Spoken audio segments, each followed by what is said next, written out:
All right, so where are you seeing ethics? It says AI ethics and new technology frontier. Where are you seeing that? Is one of the modules? Yes, sir. All right, so ethics. Okay, ethics. Yes, we have ethics at a couple points in this course. Yeah, and ethics is what's right or wrong, and socially defined right or wrong. And you could reflect on ethics quite philosophically. So you can't tell AI like hack into the school computer for me, and it won't do it. Well, first, that's against the law. Second, it may or may not be ethical, depending upon who is evaluating that action, right? So like even if you did it as a pin test or something like that. Right. It could be that you got hired by the school to try to hack in to see if their system, that's your job, to see if their system is vulnerable. And then, generally speaking, using AI to hack is only permitted in certain circumstances, legally. And a lot of companies engineer their AI so it can't be used for nefarious, negative, socially detrimental purposes, which would include like, let's hack. And then people find their way around that, or they find different AIs that do allow it. So there's some AIs you could install and run locally. And then definitely it's being used for hacking. And it's also being used for cybersecurity to protect from hacking.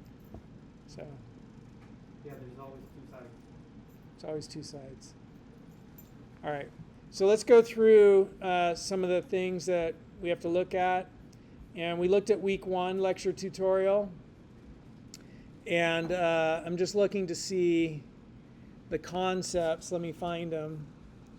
So technology as a global force. It's one of the things we learned. Crisis response and humanitarian tech, the digital divide. So if we just look at those just real briefly, like the big takeaways for me of week 1 is tech is a tool, and do you use it or does it use you? Okay? Tech is a tool, do you use it or does it use you? And how are you using it? So you need to consciously use this tool, which is technology. And it's a really powerful tool. And so if I was a firearm instructor out at the range, Shaw 99 out by Costco, right? Yeah, 511 Tactical. If you came out there to learn how to shoot a gun, right, your firearm instructor is going to be like, if the instructor's any good, this tool is a very powerful tool. And if you don't use it correctly, it can kill you and kill others. But if you use it correctly, it could be great, right? It could help you hunt, it could help you get meat, it could help you protect society, it could be beneficial. So it's the same thing with technology. It's a powerful tool, and are you using it well? Or is it using you? So some of the ways it might use you is you're unconscious of the power, how addictive it is, you're always scrolling, you're spending 6 hours a day on social media, you're not moving forward with your life, you're depressed, you have body image problems, you think you should look different because of the images that are being shown to you online. There's probably nobody who's harmed more teenage girls than Mark Zuckerberg, right? Because of Facebook creating mental health issues for teenage girls. So if you're unaware of the way this tool can harm you, then it can harm you and you're not aware of it. How many people when you're driving will sometimes look at your phone while you're driving? And I include myself in that category. Say I. Aye. Right? It's pretty resounding. How many people have that moment of like, oh crap, I shouldn't be looking at my phone? Yeah. Say I. Aye. Right? Me too. Right? I'll be like, oh, let me just, and I'm like, put it down, McLeod. Who's the cop right there? You know, not there's a cop. Like, I mean, that could be it, but right? It could mess you up. You know, and AT&T, the last text.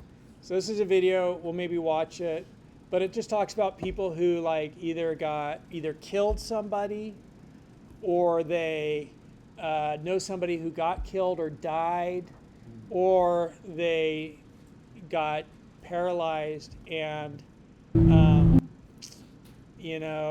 brain damage, and they used to be normal, and now they have low functioning cognitive abilities because they were looking at their phone and they got in a car accident. And so that's the thing, like, tech's a really powerful tool. Do you use it or does it use you? That's like a big takeaway from week 1. Okay? It's a global force. Like, just understanding how powerful it is and how ubiquitous it is and how much things are going to change. Like, if you want to have your mind blown, Joe Rogan, David Sinclair. Like, watch this. This guy is using AI to reverse engineer human biology. And that's a weird spinning thing, so I'm just going to stop. He's reverse engineering human biology, and he's been able to he's a Harvard professor. He's been able to reverse aging in mice and monkeys, and take off if a monkey is 10 years old, he could put them back biologically to being 2 years old, biologically. So if you're human and you're 80 years old, he could put you back to being 16. They haven't done it with humans yet, right? But with AI in the last 2 months, he's been able to do 150 years worth of work in 2 months with AI, Harvard professor, right? So if you want to have your mind blown, whoa. Yeah, like, I want to sign up for those human trials. Like, give me that juice. I want to be, I don't know, what's 55 times 20%? 11 again. I'll be younger than my son. But you have the same mind. Same mind. Better. Same knowledge, better mind, because it'll be an 11-year-old mind. So faster firing neurons. And what is that world going to look like when everybody's 20 and we live for hundreds of years?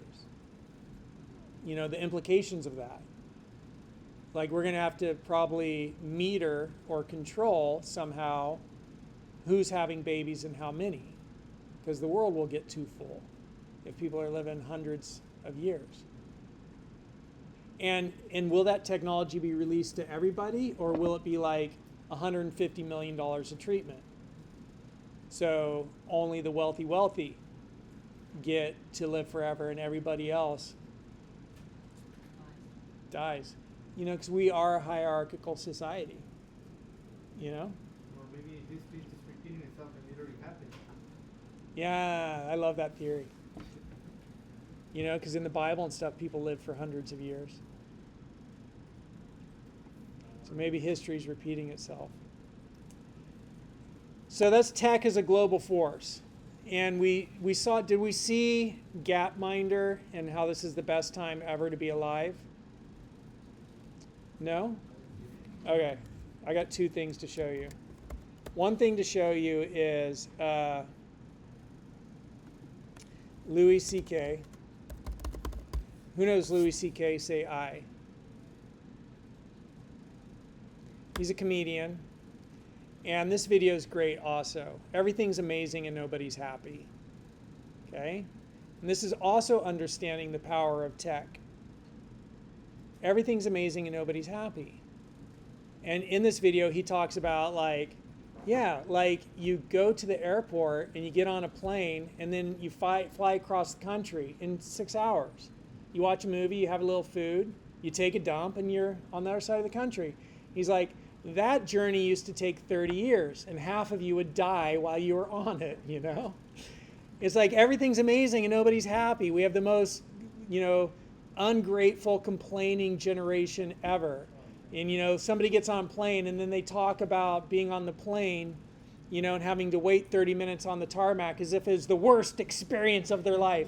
Are you kidding me? And then what happened? Did you fly through the air amazingly, you non-contributing zero, right? Did you, watch movies while you were in the plane? Yeah, but the seat doesn't go back very far, You know, like this is his routine that he does. He's like, everything's amazing and nobody's happy. And we live in the most incredible time ever as humans. You're so blessed to have been born when you were born and where you were born. There's never been a better time to be alive. And you're right at this transformational moment where you get to witness in your life. Like my grandma, I remember thinking about my grandma's life. And she like was born like before there was refrigerators. You know, oh my gosh, refrigerator, amazing. Like before there were really phones. Wow, phones, you could just call people, right? Or, you know, airplanes, travel, you know, TV, movies, like all that. My grandma kind of saw that stuff in her life, color TV. And in our lives, like, what are we going to see? Like humans living, having their aging reversed? Maybe, right? Maybe. And we get to see phones and so much entertainment and flying through the sky. I remember when they talked about when we were going to have to pay for water. I remember they laughed. Who? Back in the days when they first talked about it before they started selling water, filtered waters, they Oh. were laughing about that. Yeah. Now we're doing that now. Yeah, so what's it going to be, man? What's the future going to be? So here is a Gapminder. Best time to be alive. You could go here and you could go to resources. This is put together by Hans Rosling. He's a data scientist. You could say, understand a changing world. Ah, shit. Did I forget to hit record? Oh, good, I'm recording. Except I just said shit. Whoops. And you can see how to understand a changing world, right? And so each of these balls is a country. The size of the ball represents the population. And you can see this is the year 2025. And on the left axis, we have life expectancy, how long somebody lives, 60 years, 70 years, 80 years. And on the bottom axis, we have GDP per capita, which is really the wealth of a nation. Per capita means per person. Gross domestic product is what GDP stands for. And so here we have the health, the life expectancy, and the wealth, the GDP per capita, of the nations. And here are all the nations. The color of the ball corresponds with the region. The green is the Americas, North and South. The blue is the Africa. The red is the Asia. The yellow is the Eastern and Western European. And if you hover over a ball, you could see its data. So there's India. And in India, you make $10.6 thousand a year and you live to 72. Which country do you think this big red ball is? China. In China, you live to 80.5 and you make 25.5K, right? And then here in America, you live to 78 and you make 78. We're like the 78 country. And then here, like out here, you live to 83 and you make 131. And then the longest living is like maybe Switzerland, 84, Japan, 84, right? And then here's the amazing thing. You ready? See this little timeline down here on the bottom? You could scrub this back through time to see how the balls change. The years change. And you could go all the way back to the 1800s. And what was life in the 1800s like? Well, there weren't many people on the planet, right? You can see that the size of the balls. And people didn't make much money, and they didn't live very long, right? You live till your mid-30s, or your 30s, early 30s. Like, where's America? Italy, UK, Netherlands, there's the USA. You lived 39 years 39? in America in 1800s, on average. A lot of childs dying in birth. A lot of moms dying in childbirth, a lot of infant mortality. Huh? They didn't have no vaccines for the 60s. Yeah, they didn't have vaccines. They didn't have penicillin, right? You know, they would like, in Civil War, they just like cut your leg off, your arm off. Didn't have good nutrition, food maybe, good medicine. And then if you watch this through time, you can see how the human race has really flourished. So you're going to see the flu epidemic right there. See all the balls drop? And also World War I. but like flu epidemic killed a lot of humans. And then here is World War II, all the balls drop, right? See them dropping, life expectancy going down. And then post-World War II, really the last 83 years, 81 years, like this just been a golden era of humanity. You know, a flourishing. Best time to be alive, man. And best country, one of the best countries to be alive in. So you're so blessed to be able to be here and pursue your education. So And can AI predict future events to happen? what do you think? I don't know where we'll get the source of information from. Can AI predict the future? How many people say yes? I think so. Say I if you think AI can predict the future. Say I. I feel like it predicts a lot of different scenarios. And say no way if you don't think AI can predict the future. You can kind of predict it yourself. No way. I mean, we do an accounting with numbers, so why not with AI? We do an accounting with numbers. Well, if you look at the way things have been, like how you said right there, you can kind of compare what would happen in the next 15, 20, 30 years if it stays that way. If it doesn't, obviously, it's going to be hard. All right, so he's saying the best prediction of the future is the past. The past is the best prediction of the future. And there's a lot of validity to it. And you could go to like YouTube and you could ask predictive AI. Predictive versus generative AI. Generative AI versus predictive AI. And so you could then go like to throwaway AI, what is predictive AI? And predictive AI looks at all the data of stuff that's happened and then predicts what's going to happen. Can we predict when students are going to show up on this campus? When and where? Yeah, we can. Right? Like if we go to Fresno City College and, Fresno City College, and doesn't, let's try Costco. Here, let me do a new one because I don't know how to get to that thing I'm looking for. Costco. Where's the thing where it says, here, let's click on this one. Where's the thing that says busier than usual? Oh, here we go. A little busy, right? So like that's its usual amount of busy, and here's the busy it actually is. It can predict how busy it's going to be at different times based upon what is normally expected, right? So we could make predictions about the future based upon patterns of behavior. They have software for police where they dispatch the police to certain places because they know that's where the crime's going to be at a certain time. Oh, 7 o'clock, we need you to go over to Blackstone and Ashland and hang out there for 2 hours. Something's going to go down, statistically speaking. You know? Yeah. Huh? That sounds about right. Well, a little different than that, but it's close to that. The police officers, because they're already on the ground, they know based on past events, because they've worked in those areas, they know how it's going to happen, at what time of the day. So they're sit there. Or maybe they know that a certain criminal just got out of jail and he's always in that area. That too. A little bit like Now you could also like this is awesome. So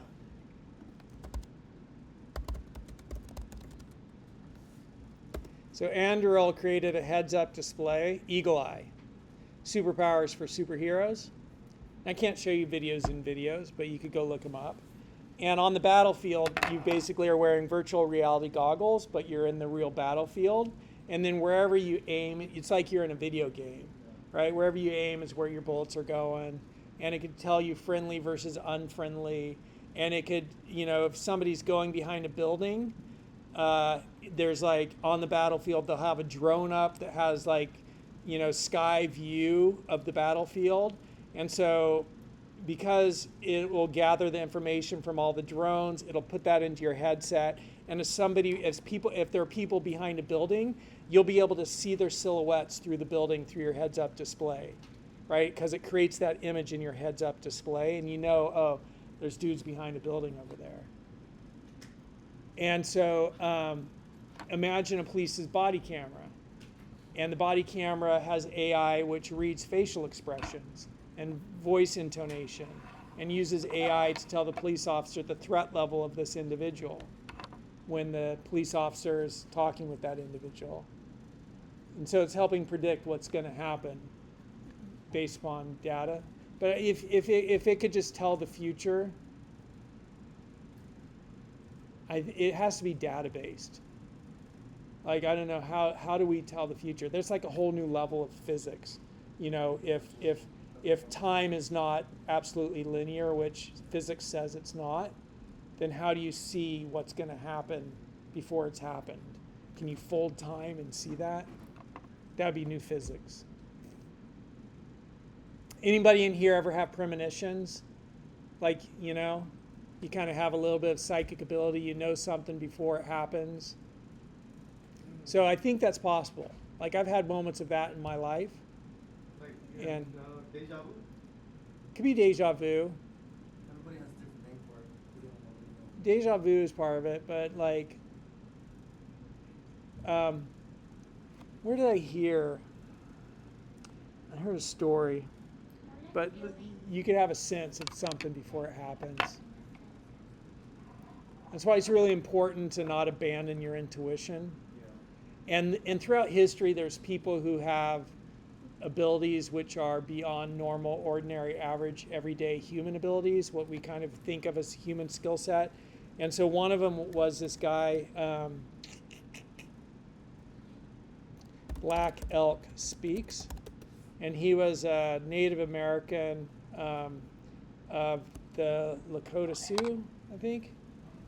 Oglala Lakota. He was a holy man, and he'd be able. There'd be times where he's like, "Hey, we gotta go. Like, we got like 30 minutes. We gotta get out of here." And then they'd all leave and go hide, and then like bad people would come through, and he'd have these premonitions. But then the Christian church wanted to kill anybody who competed in the spiritual, metaphysical, mystic realm, and so we burned all the witches, all the people who had these kinds of abilities. So, like, American culture is bereft, and Western culture is bereft. We got rid of people with these genetic abilities to do that, and other cultures have more of them because they didn't go through that burn the witches phase. Bad for us. And the United States government studies parapsychology, right? And like mind reading and seeing at a distance, whatever they call that, remote viewing, you know? So that stuff does happen. But it's all, and then there's even, oh man, I could get going. There's even like machine, people can influence machines with their thoughts and influence probability.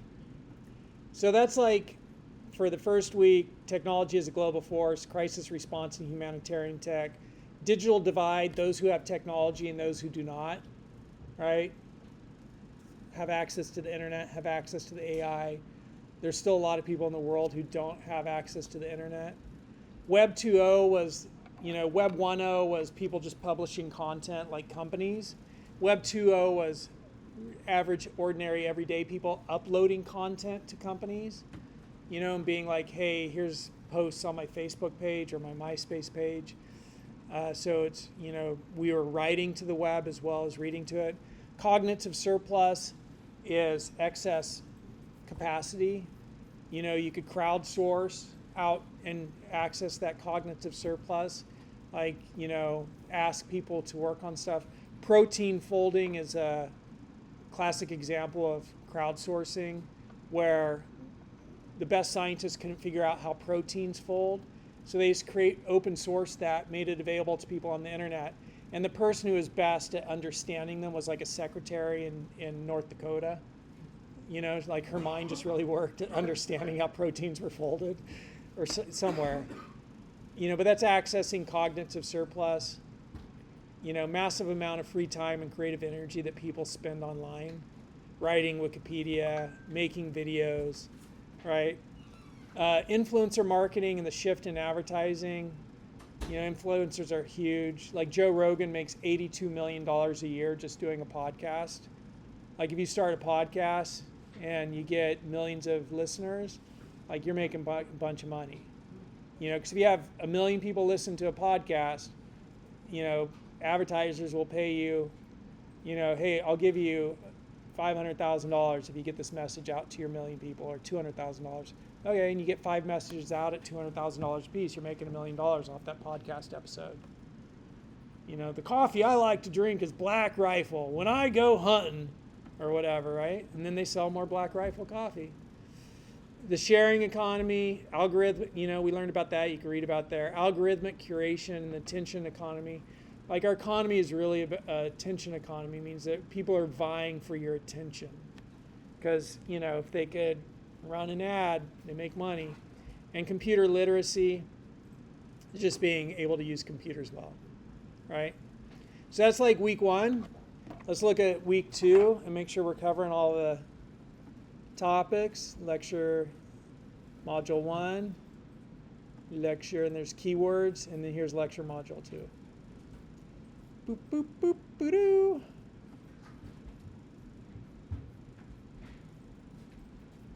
Let me see where we're at on the video. I'm going to stop this video and start the next one.